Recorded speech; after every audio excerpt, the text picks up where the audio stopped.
John Malkovich.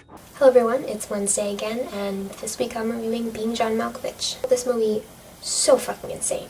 First of all, I'm just gonna talk about the acting, because I always seem to forget about that. I don't know what it is, but I do, so I'm just gonna get it out of the way before I forget. John Cusack plays Craig, Cameron Diaz plays his wife Lottie, Catherine Keener plays a friend from work, and more. Her name is Maxine. And obviously John Malkovich plays John Malkovich. Oh, and also Charlie Sheen is in this. He has a really small role. He's just John Malkovich's friend. He's playing himself. Really what I like about this movie is that it's not as, like, how can I say this? It's not as, I guess, vain as other movies. Like take for example Cameron Diaz. In every movie she's in, she's always like the best possible looking version of herself, and that's exactly what she looks like. And when you sit down to watch the movie, you see Cameron Diaz and you don't see the character.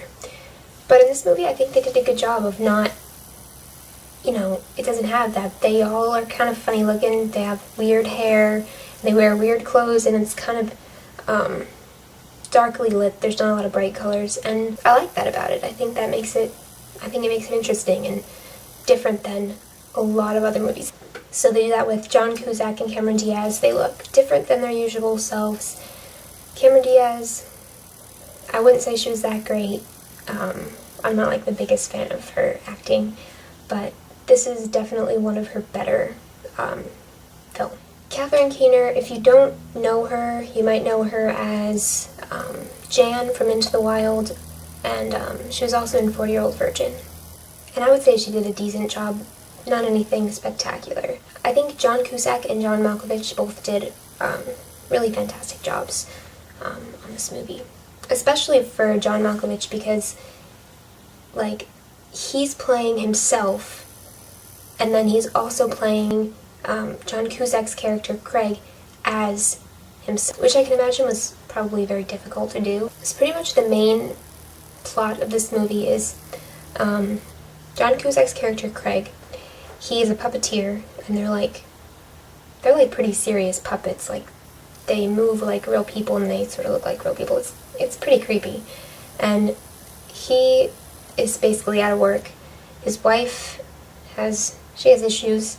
She has like an animal hoarding condition. She tells him that he needs to get like a real job. He gets a job filing stuff at on the 7.5 floor of this building. And that's kind of where all the strangeness really sets in. The ceiling is like really short, and like, I don't know, the people are weird. And he pretty much finds like this little tiny door inside of this tiny office building. And it's a portal to John Malkovich's brain.